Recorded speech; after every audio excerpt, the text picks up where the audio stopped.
Buenos días, Lupita.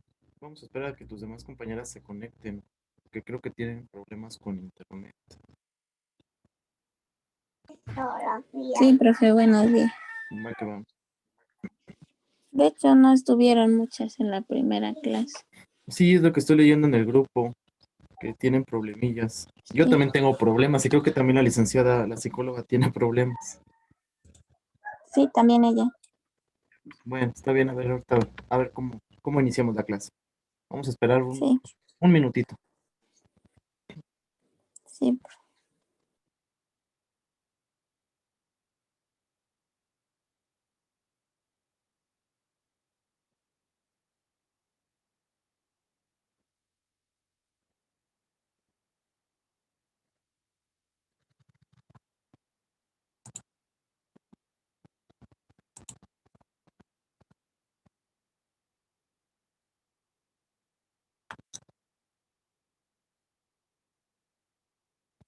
Adri, buenos días. Vamos a esperar un minutito más para ver si se acaban de conectar todas tus demás compañeras, bueno, las que no tienen problemas con internet.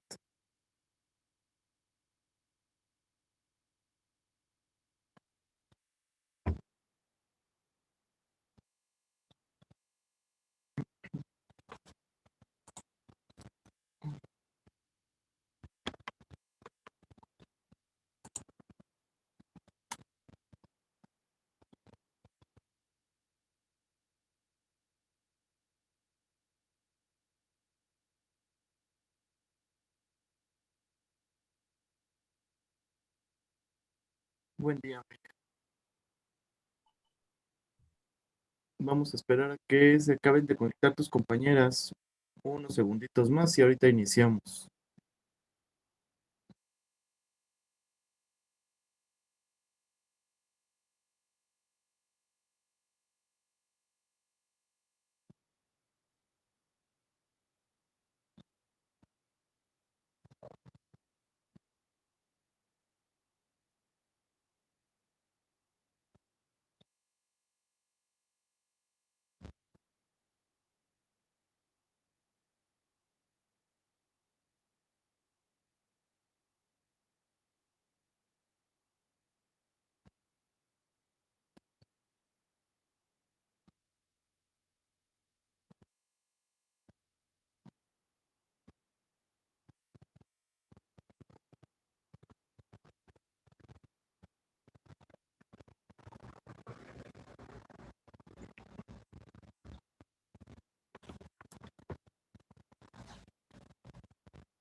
Les voy compartiendo la pantalla, chicas, para nada más dar por cierre del tema que nos expuso Lupita la vez pasada de el sistema reproductivo masculino. No sé si tengan alguna duda ustedes que están aquí sobre el sistema reproductivo masculino, hasta donde expuso Lupita y hasta donde aclaramos dudas que tengan sobre este. Si no pueden hablar, me pueden poner ahí en el chat y si no, para continuar. No sé si tengan alguna duda, chicas.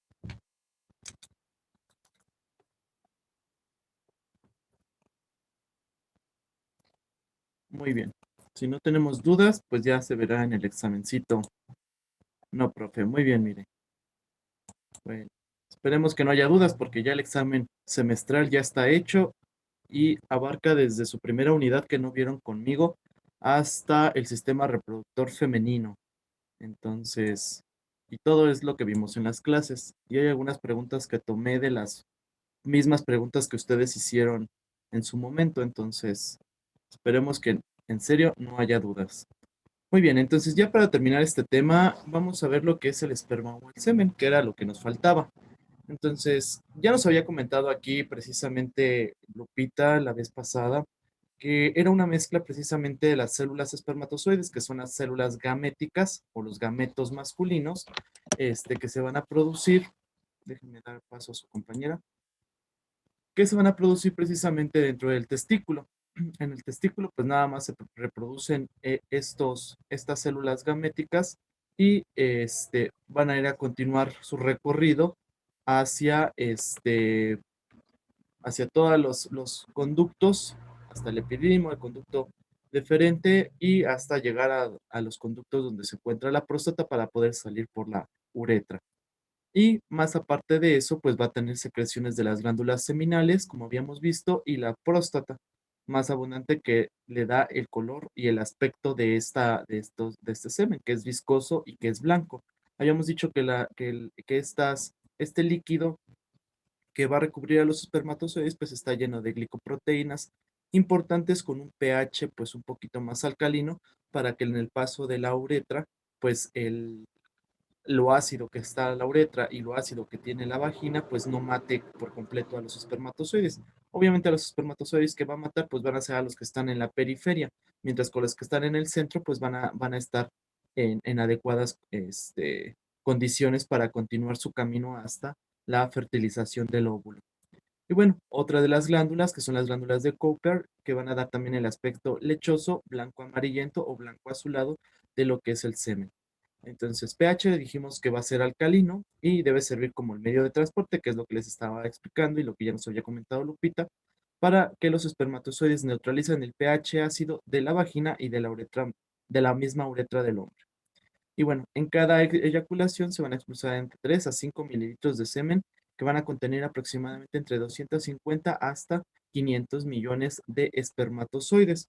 Una pauta importante aquí, a comparación, por ejemplo, de las mujeres, que lo vamos a ver en la ovogénesis, los hombres van a seguir produciendo espermatozoides durante el resto de su vida. Pueden embarazar a alguien siendo de 40 años, de 50 años, de 60 años, sí, sí pueden embarazar a alguien. El detalle es que los espermatozoides van disminuyendo la calidad y la cantidad de estos mismos durante todo el proceso de la edad. Entonces, digo, pueden embarazar, sí, pero ya la cantidad y la calidad pues ya no va a ser buena. Y es cuando vamos a tener entonces, y lo que se dice que vamos a tener malformaciones en los niños, precisamente por estas precisas razones. Entre mayor edad, tanto de la mujer como del hombre, pues van a tener malformaciones por las células gaméticas que ya no van a ser pues sanas, buenas y de buena calidad. Entonces, pues vamos a empezar con degeneración. Muy bien. Entonces, recuerden que los espermatozoides van a tener así como un ciclo de reproducción que va a tener entre 2 a 3 meses para que puedan ser expulsados del testículo, ¿sale? Y bueno, en cada eyaculación, ya dijimos que son entre 200 y 500 millones de espermatozoides y son aproximadamente entre 3 a 5 mililitros de semen, ¿sale? Un hombre que eyacula menos de 50,000 espermatozoides por mililitro puede tener problemas de fertilidad y los que eyaculan menos de 20,000 pues son estériles. Más aparte que tener las condiciones del espermatozoide, es decir, cómo se encuentra la formación de espermatozoides. Y bueno, ahorita lo vamos a ver, lo voy a adelantar tantito. Este es el espermatozoide, ¿sale? ¿Por qué les digo cómo debe estar formado? Bueno, tenemos que tener aquí una cabecita que va a tener la parte del acrosoma, una membrana superficial, posteriormente va a tener un cuello donde se van a encontrar precisamente las mitocondrias, que va a ser cuello y después, perdón, el cuerpo que va a tener las mitocondrias, va a estar largo ese cuerpo y posteriormente el flagelo, que va a ser la cola, que va a estar dando la movilidad de el espermatozoide. Dentro del acrosoma, pues se encuentran precisamente nuestros cromosomas que se van a juntar en determinado momento en la fertilización con el óvulo. ¿Alguien me puede decir cuántos cromosomas lleva este espermatozoide? ¿Cuántos? ¿Cuántos cromosomas lleva un espermatozoide? Si no pueden hablar, lo pueden escribir. Muy bien. Mire, dice que no sabe. Bueno, yo como que ahí leí, profe, no me acuerdo muy bien. Ajá. 45 o 46. 45, 46. Ok, Lupita. Linet dice que 2. No son 23, profe. Así es, Adri. Son 23 cromosomas los que lleva un espermatozoide.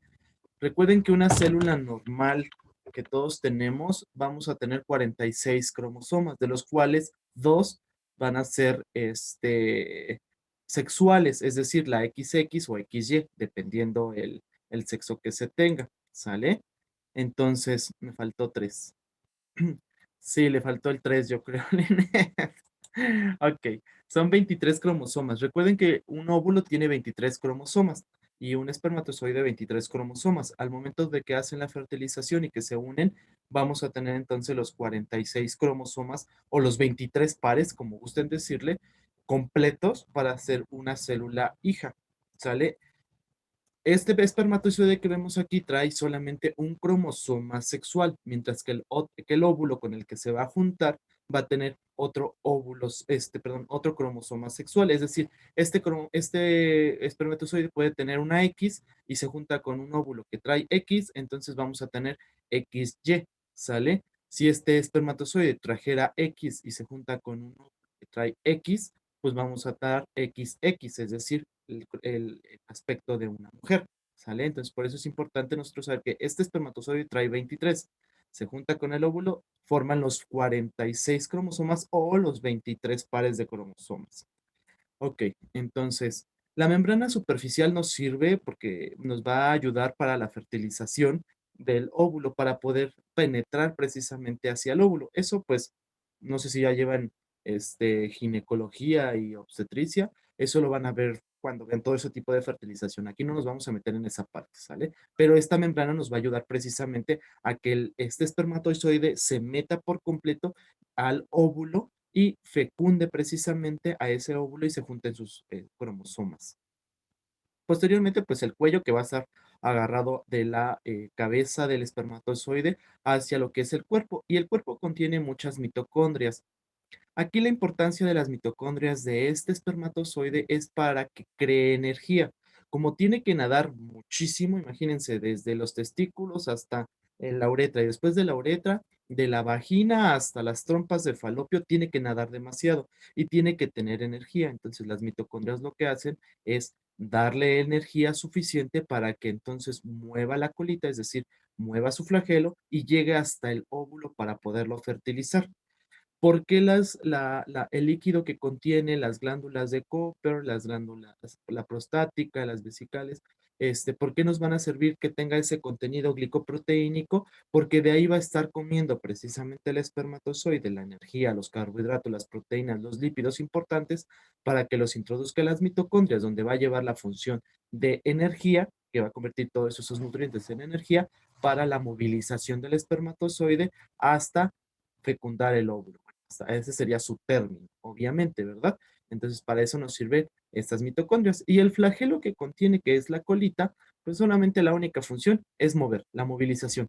Una vez que lleguen al óvulo, la colita también va a tener esa función de empujar al espermatozoide a que continúe entrando en el óvulo y llegue precisamente hasta adentro, donde se encuentran los cromosomas para hacer la fusión de ambos, ¿sale? Entonces, para eso nos sirve esa colita. Y la colita es demasiado fuerte, su flagelo como tal es demasiado fuerte para nadar. Entonces, imagínense qué largo camino tiene un espermatozoide hasta el final precisamente de sus días. Y obviamente de todos los espermatozoides que dijimos este, que se están expulsando entre 250 y 500 millones, solamente uno va a ser pues el ganón, ¿verdad? Para poder fertilizar el óvulo. Y es importante saber la morfología del espermatozoide porque a veces pueden existir espermatozoides con dos colitas, con dos cabezas, sin cola, con una cola pequeña, con muy corta el cuerpo, la cabeza puede estar con deformidades y eso es lo que nos va a hacer que el paciente pueda llegar a perder o tener problemas con fertilidad o puedan ser estériles, ¿sale? Aquí necesitamos hacer un conteo específico de los espermatozoides, es decir, que el paciente nos dé una muestra de semen para poder valorarlos en microscopio y contar precisamente por mililitro más o menos cuántos espermatozoides se encuentran para nosotros dar precisamente el diagnóstico de problemas de fertilidad o que sean infértiles o que sean estériles. Entonces, por eso necesitamos saber cuánta cantidad de espermatozoides se está expulsando en el semen normalmente. hay algunos espermatozoides, bueno, conforme a la edad va avanzando, los espermatozoides precisamente disminuyen la cantidad y la calidad me refería precisamente a que puede haber malformaciones en los mismos espermatozoides que nos creen alteraciones posteriormente, o que no lleguen, o que tengan dos cabecitas, es decir, que tengan más cromosomios, obviamente cada uno en cada cabecita, y que fecunden al óvulo. Entonces, pueden tener 1001 alteraciones esos espermatozoides y también 1001 alteraciones para si fecundan, ¿sale? Entonces, esa es una... Pro- Hey, ¿qué Profe, pasó? y por ejemplo, cuando los niños vienen mal, igual son alteraciones de cromosomas. Pueden ser por alteraciones cromosómicas, obviamente. Hay síndromes como el síndrome de Down, síndrome de Edwards, de Klinefelter, que son alteraciones cromosómicas. Y puede ser ya sea que el óvulo esté alterado o que el espermatozoide también esté alterado o que ambos estén alterados.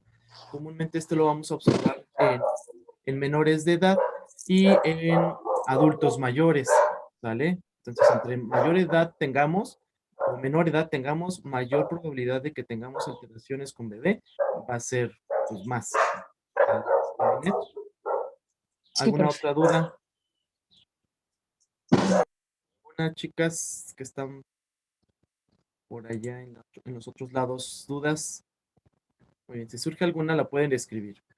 Y bueno, esa es una microfotografía de los espermatozoides y como aquí lo vemos, pues aquí no vamos a ver el cuerpecito porque pues es una microfotografía, pero pues vemos precisamente el cuerpecito, la cabeza, el cuerpo y todo el flagelo, la colita del espermatozoide, ¿sale? Entonces, como, no sé si han visto ustedes los renacuajos cuando llueve y se forman ahí en el agüita, entonces más o menos son idénticos, como los renacuajitos, tienen la misma colita, nada más que esta colita no es como cola de pez, sino es más delgadita, como precisamente un hilito, que les va a dar precisamente la movilidad al espermatozoide. Entonces, aquí tenemos algo importante que es la espermatogénesis. Aquí la espermatogénesis dura entre 65 hasta 75 días, 2 hasta 3 meses aproximadamente para que pueda llevarse a cabo la salida de los espermatozoides. Y bueno, comienza por una espermatogonia, que va a ser la espermatogenia, como tal. La espermatogonia es la previa antes de que se cree el espermatozoide. Las espermatogonias pues son un tipo de células madre que van a realizar la mitosis. Recuerden que existen dos divisiones, meiosis y mitosis. Las únicas que hacen, espérenme, meiosis son precisamente las los gametos como tal. Primero hacen una parte de mitosis y posteriormente hacen la segunda fase para dar por completo lo que son los espermatozoides. Y bueno, algunas espermatogonias pues permanecen cerca de la membrana basal de los túbulos seminíferos, que era lo que nos explicaba Lupita la otra vez, en estado indiferenciado como reservorio de células para futuras mitosis. Las espermatogonias pues, restantes pierden contacto con la membrana basal del túbulo seminífero y se introducen a las uniones estrechas de la barrera hematotesticular, transformándose en espermatocitos primarios. Entonces, aquí la importancia del hombre es que les digo, vamos a continuar produciendo precisamente esta espermatogénesis por el resto de la vida. Solamente que la calidad y la cantidad de los espermatocitos primarios y secundarios pues van a irse degenerando paulatinamente. ¿Sale? Es meiosis, no es mitosis. Ahí se me fue el dedo. La mitosis la hacen todas las células. Las meiosis solamente la hacen precisamente los gametos, tanto los óvulos como los espermatozoides. Entonces, bueno, yo supongo que en anatomía 1 vieron ustedes cómo se dividía la mitosis, en este caso cómo se hacía la meiosis, que tenía una primera fase de meiosis y una segunda fase de meiosis. ¿Alguien me puede decir cuáles son las cuatro fases de la meiosis?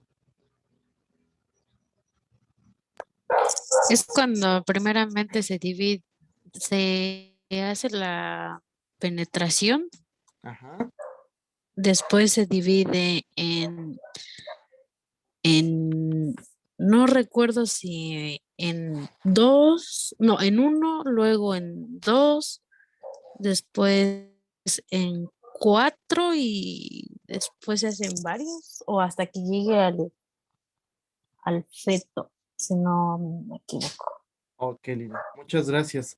Ahorita lo retomamos. ¿Alguien más que me pueda decir cuáles son las fases? Es la, bueno, me acuerdo de nada más la Es, fase y anafase, pero es Ok, profase, metafase, anafase, telofase. así es. Muy bien. Efectivamente, mire, y no sé quién me haya contestado, creo que fue Lupita o Adri, alguna de las dos. Es profase, metafase, anafase y telofase. ¿Sale? Esas son las 4 fases de la meiosis. Solamente que es profase uno, metafase uno, anafase uno, telofase uno. Cuando pasa a la siguiente fase, que es meiosis 2, hace profase 2, metafase 2, anafase 2 y telofase 2. En la primera fase de la meiosis, que es la meiosis uno, van a dar los espermatocitos primarios, es decir, solamente van a sacar 2 células hijas que van a tener cada una 46 cromosomas.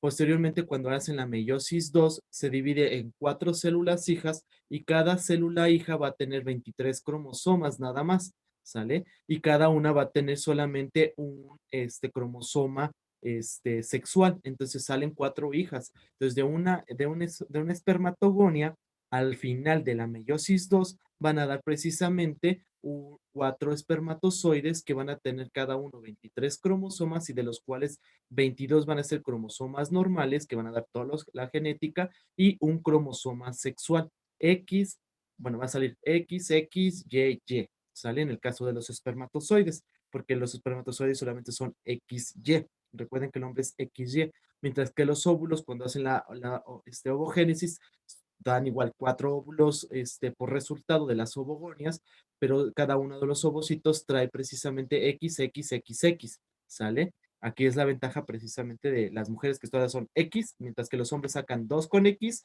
y 2 con Y. Entonces, aquí la pregunta sería, ¿quién da el sexo del bebé, chicas?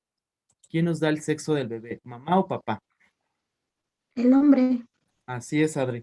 El hombre va a dar el sexo del bebé. Entonces, ¿qué probabilidad hay ella que salga niña o niño? Pues hay un 75 casi por ciento de que salga más niña que niño, porque nada más hay una probabilidad pequeña de que salga una Y, ¿sale? Entonces, ese es ¿quién es el que da precisamente el sexo? Pues es el propio papá, ¿sale? Entonces, inicia la meiosis 2, da un espermatocito secundario, posteriormente a que se divide y hace la meiosis fase 2, da ya precisamente las 4 células espermatozoides como tal, van a ser haploides precisamente porque solamente contienen 23 cromosomas y cada uno de los cromosomas va a tener precisamente, perdón, cada espermatozoide va a tener un cromosoma sexual. Muy bien. Eso es lo que acabamos de explicar. Entonces, eso es precisamente lo que les estaba diciendo. Tenemos una espermatogonia que tiene 44 cromosomas más 2 cromosomas sexuales, XY, ¿sale? Bueno, hace una pequeña mitosis, posteriormente hace la meiosis 1, donde vamos a tener precisamente dos espermatocitos secundarios, donde van a tener precisamente 22 cromosomas normales y uno sexual, 22 cromosomas normales y uno sexual, y posteriormente hace una meiosis 2, donde cada uno va a tener precisamente las 22 cromosomas más uno sexual, 22 más uno sexual, 22 más uno sexual y 22 más uno sexual. Conforme vaya avanzando estas fases y vayamos teniendo una interfase, va a dar la diferenciación del espermatozoide, es decir, le va a crecer el cuerpo y la colita del flagelo para dirigirse precisamente al óvulo. Y entonces, como dije, cada uno va a tener 22 cromosomas normales y uno sexual. Y como ven, vamos a tener 2 espermatozoides que van a tener X y 2 espermatozoides que van a tener Y. ¿Sale? Entonces, esos van a ser este, nuestra diferenciación y la división de los espermatozoides. Y bueno, ya esta imagen ya se las expliqué precisamente de el espermatozoide. No sé si tengan dudas, preguntas, chicas. De aquí quiero que sepa, aquí lo que más me interesa es que, uno, ¿qué hace las espermatogénesis? Es meiosis. ¿Cuántos espermatozoides sacan al último? 4. ¿Cuántos van a tener X? 2. ¿Cuántos van a tener Y? 2. ¿Sale? ¿Cuántos cromosomas van a tener todos? 23. 22 normales y uno sexual. ¿Quién da la diferenciación entre el sexo para el embarazo, pues el hombre es el que va a dar como tal. Entonces, ¿quién tiene la culpa de que nada más le salgan puras niñas durante su vida familiar? Pues el papá, ¿sale? No la mamá. Entonces, para que en algún momento no les reclamen sus esposos a ustedes de que ¿por qué puras niñas? ¿Por qué le dan puras niñas a ustedes? No, el que da puras niñas es él, ¿sale? Entonces, para que ojo con esa parte. ¿Dudas, preguntas, chicas, con el tema de sistema reproductivo masculino que tengan? Profe, y por ejemplo, ya ve que no sé cómo se le llama la patología, pero ya ve que algunas personas nacen con dos sexos o en una misma persona. En esas personas, si se les, bueno, tiene que decidir por algún sexo, ¿no? Ajá. Por ejemplo, esas personas producen lo que es el semen o si se queda con la mujer llega a hacer lo mismo que lo que les pasa a las mujeres o cómo sería ahí. Ok. Se llama hermafroditismo, lo que tú me estás comentando. Mire, el detalle del hermafroditismo es que existen algunos tipos. Hay una enfermedad por causas precisamente de la glándula suprarrenal por los bueno, los corticoides que nos llegan a causar precisamente ese hermafroditismo. Aquí lo que tendrías que hacer o se tendría que hacer es un estudio genético, es decir, contar los cromosomas que se tienen y cuál es el cromosoma dominante, es decir, si tiene XX o XY, ¿sale? Si tiene XX, pues obviamente va a producir los óvulos porque tiene ovarios, se les hacen estudios de ultrasonido para ver si tienen óvulo, ovario, si tienen testículos, porque recuerden que pueden quedarse adentro y pues abajo en los genitales externos que vamos a ver nosotros el sexo, pues no son diferenciados, ¿verdad? Entonces, pues ya ahí se hacen las cirugías y todo lo demás, si es que hacemos el estudio genético.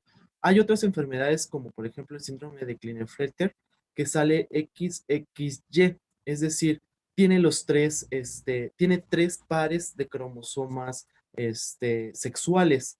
Entonces, ahí obviamente los órganos van a estar indiferenciados, los órganos o los genitales externos y internos van a estar indiferenciados. Ahí lo que se hace es precisamente decidir estos pacientes son estériles, ¿sale? Es decir, no van a producir ni espermatozoides ni óvulos. ¿Por qué? Porque las gónadas, es decir, ya sea los ovarios o los testículos, pues no están diferenciados y no están completamente maduros, digámoslo así. Entonces van a ser pacientes que no van a tener producción de ninguno de los gametos y van a tener precisamente alteraciones de las hormonas, porque pueden producir sobre todo el síndrome de Klinefelter, lo que va a estar produciendo precisamente son hormonas de testosterona y no, van a tener una fisionomía prácticamente como de mujer, pero van a producir hormonas masculinas.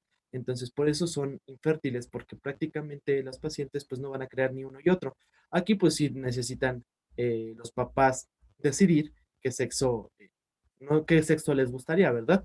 Sino ver la fisionomía y todo lo demás para poder introducir las hormonas sexuales a la paciente o al paciente tomadas para poder realizar precisamente las alteraciones fisiológicas, fisionómicas de su paciente. Pero te digo, puede tener XXY o puede haber pacientes que tengan XYYY o XXX, que es la supermujer. Cuando tienen 3XXX es la supermujer. Pero obviamente también estas pacientes son infértiles. No sé si quede contestada su pregunta, mire. Digo, si hay alteraciones suprarrenales y vemos que el mapa genético es XY o XX, entonces estos pacientes sí pueden llegar a ser fértiles en su vida, siempre y cuando los detectemos en el inicio y entonces nosotros demos todo el tratamiento, que son precisamente enfermedades de la glándula suprarrenal. Por eso se hace el tamiz neonatal. El tamiz neonatal mide precisamente la glándula suprarrenal para ver que no haya precisamente estas alteraciones y podemos nosotros darle el tratamiento específico a el pacientito o la pacientita para que no tenga repercusiones en su vida posterior, es decir, cuando ya sea más grande, en la adolescencia. No sé si quede respondida su pregunta, mire.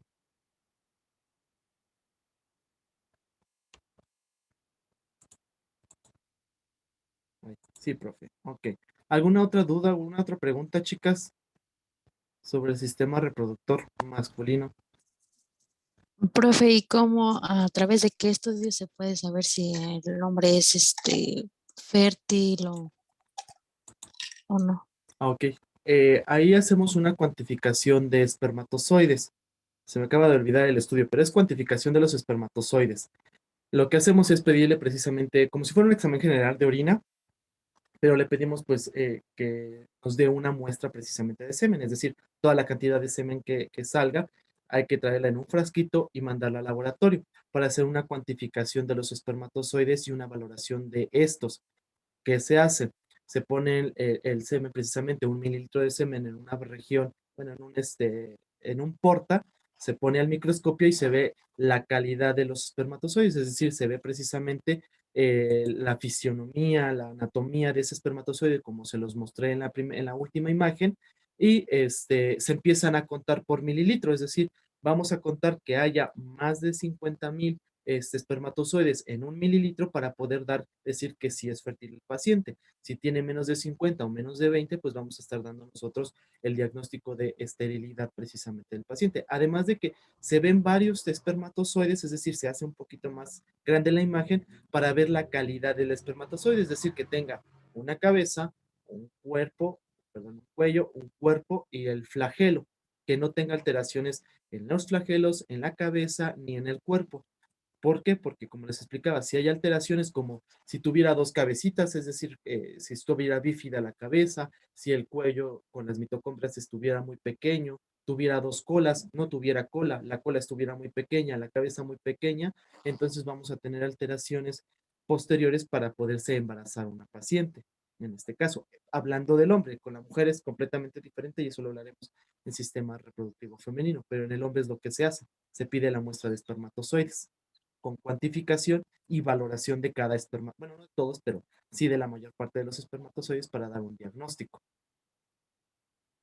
Y además, pues se les pide también el perfil hormonal porque también las hormonas, la testosterona que influye en el hombre, también va a estar muy presente en esta parte. Entonces, no sé si responde a su pregunta, Linet. Sí, sí, profe. Ok, perfecto. ¿Alguna otra duda o alguna otra pregunta, chicas? Adri, Lupita. Profe, también que de cierto es que si, por ejemplo, el hombre llega a ser, bueno, yo he escuchado, ¿no? Que si el hombre es así de, como así, de muy borracho, también influye en que sea menos, ahí se me olvidó, ¿cómo se? Menos, Menos fértil. ajá, exactamente. Sí, así es. El alcohol, el tabaco influyen mucho en la calidad y cantidad de los espermatozoides, sobre todo en la calidad. Entonces, es por eso que un paciente cuando alguien va a una consulta prenatal, es decir, antes de que se embarace precisamente la mamá, tendrían que ir los dos. Se les da una consejería prenatal.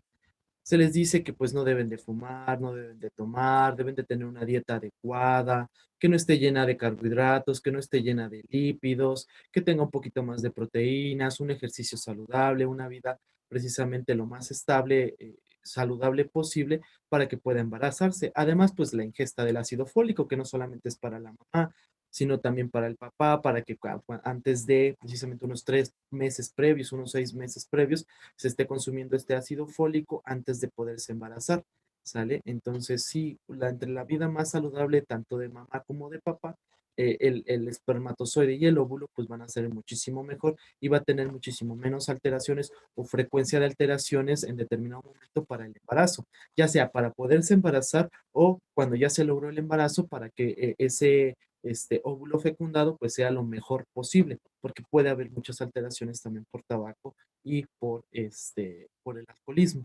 Entonces, y también por la drogadicción, ¿sale? Entonces, cualquier tipo de droga nos van a causar alteraciones en la formación de óvulos y espermatozoides. ¿Sí, Linet? Sí, profe, gracias. Ok.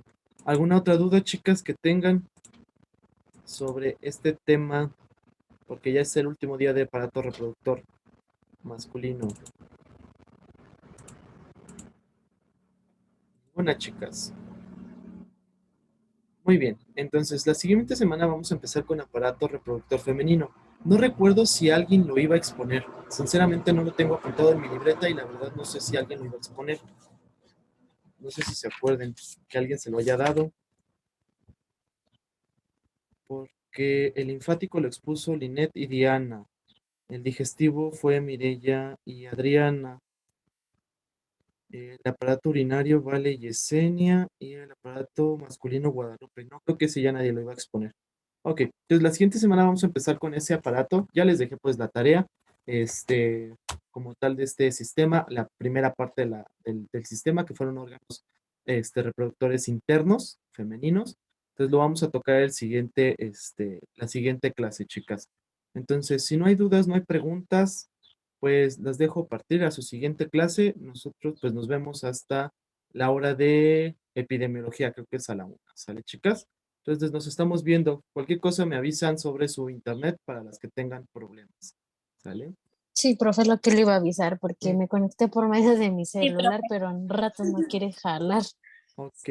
Cualquier cosa de todos modos, sí avísenme, ya sea WhatsApp, o con alguna de sus compañeras para que me pueda comunicar. Y de todos modos recuerden avisar a dirección para que nos puedan también avisar a nuestros profesores para poderles justificar en caso de que pase algo. ¿Sale? Sí, profe.